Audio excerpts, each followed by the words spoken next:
احترام کے ساتھ یہ بات کہوں گی کہ اللہ تعالیٰ نے اپنے انبیاء علیہ السلام کو یہ حق دیا ہے کہ وہ دنیا میں جتنا عرصہ بھی زندگی گزارنا چاہتے ہیں وہ گزار سکتے ہیں، اور ان کی اجازت کے بغیر ان کی روح کو قبض کرنے کا کام موت کا فرشتے نہیں کر سکتے۔ تو اللہ تعالیٰ نے واپس بھیجا اور کہا کہ ایک حضرت موسیٰ علیہ السلام کو پیغام بھجوایا فرشتے کے ذریعے کہ ایک بیل کے اوپر ہاتھ رکھیے،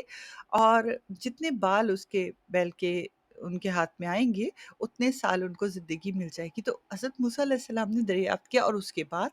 تو کہا کہ اس کے بعد بھی مرنا ہے، کیونکہ ہر ذی ہوش کو جس کے جسم میں جان ہے اس کو مرنا ہے۔ یہ اختیار کسی کو نہیں ہے کہ وہ ہمیشہ زندہ رہے۔ اور سورہ زمر آیت نمبر 30 میں نبی اکرم صلی اللہ علیہ وسلم کے بارے میں بھی ہے کہ ان کو بھی موت کی بشارت ہوئی تھی۔ تو بہرحال مختصر یہ کہ حضرت موسیٰ علیہ السلام نے پھر یہ رضامندی دی کہ اگر مجھے پھر بھی مرنا ہے تو ابھی کیوں نہیں، تو میں ابھی مر جاتا ہوں، مگر مجھے صرف اتنا کیا جائے کہ بیت المقدس سے ایک پتھر پھینکنے کے فاصلے پہ رکھا جائے۔ تو اللہ تعالیٰ نے ان کی یہ دعا قبول کی، اور کہا یہ جاتا ہے، جو کہ حضرت ابو ہریرہ سے روایت ہے، کہ وہ کہتے ہیں کہ اگر میں وہاں ہوتا تو میں بتا سکتا تھا کہ حضرت موسیٰ کی قبر کہاں ہے، اور وہ ریت کے کنارے پہ آباد ہے، کسی ٹیلے کے نیچے ہے جو کہ سرخ رنگ کا ہے، اور وہ تقریباً بیت المقدس سے اتنی دور ہے کہ ایک پتھر پھینکا جائے۔ روایت ہے کہ حضرت ہارون اور حضرت موسیٰ علیہ السلام کی موت کے درمیان 2 سال کا وقفہ تھا، یعنی حضرت موسیٰ علیہ السلام حضرت ہارون علیہ السلام کے 2 سال کے بعد انتقال کر گئے تھے۔ اور اس طرح ہم نے وہ تمام، ایک بات یہاں پہ بڑی مخصوص کہتی چلوں، حضرت موسیٰ علیہ السلام سے روایت کر کے کئی قصے، کئی باتیں آتی ہیں۔ میں نے صرف ان باتوں کا حوالے کے ساتھ ذکر کیا ہے جو قرآن پاک میں موجود ہیں، وہ واقعات جو احادیث میں آئے ہیں یا جو زبان در زبان آئے ہیں، مختلف علماء کرام سے آئے ہیں، ان کی سچائی سے انکار نہیں کیا جا سکتا، مگر میرا کام صرف اتنا ہے کہ میں قرآن پاک کے قریب رہ کے آپ کو وہ تمام قصے سناؤں جو باتیں قرآن پاک سے ریفرنس لے کے آپ تک پہنچائی جا سکتی ہیں، کیونکہ میرا واحد ریفرنس جو ہے وہ قرآن پاک ہے۔ تو اس سلسلے میں بہت سارے ایسے واقعات ہیں جن کا ذکر میں نے بھی سنا ہے، آپ نے بھی سنا ہوگا، جن میں ایک خاتون کا، ایک بانجھ عورت کا ذکر ہے، اور بھی کئی ذکر ہیں۔ ایک جگہ ایک ذکر میں نے یہ بھی سنا تھا کہ اللہ تعالیٰ کے حضور اپنے جسم کی قربانی اپنے جسم کے حصے کو کے کاٹ کے لانے کا تھا۔ لیکن ان تمام واقعات کی روشنی مجھے قرآن پاک سے نہیں ملی، مگر کئی کئی محترم ذرائع سے، با اثر ذرائع سے ان واقعات کا ذکر ہوتا ہے، لیکن میں ان واقعات کو اس قصے میں، اس قصص میں شامل نہیں کر رہی ہوں، کیونکہ جب تک قرآن پاک سے مجھے کوئی واضح کہانی نہیں ملتی ہے یا واضح ثبوت نہیں ملتا ہے، میرے لیے اس کی سچائی کا جاننا، باوجود اس کے کہ بچپن سے سنتے آ رہے ہیں، ذرا سا مشکل ہے، اور میں ان واقعات کو ذکر کرنے سے گریز کرنا چاہتی ہوں۔ اپنا بہت سارا خیال رکھیے گا، اور اس امید پہ کہ اب یہاں پہ 2 برگزیدہ انبیاء علیہ السلام، حضرت ہارون علیہ السلام اور حضرت موسیٰ علیہ السلام کا قصہ ختم ہوتا ہے۔ امید کرتی ہوں کہ آپ کو یہ بات پسند آئی ہوگی۔ یہ تھوڑا سا لمبا ہو گیا تھا، لیکن کوشش کی ہے کہ قرآن پاک میں آئے ہوئے تمام واقعات کو آپ کے سامنے ذکر کر سکوں۔ میرے لیے دعا کیجیے گا، میرے والدین کے لیے دعا کیجیے گا، اور ان لوگوں کے لیے دعا کیجیے گا جو مجھے مدد کرتے ہیں اس کام کو آگے بڑھانے کے لیے۔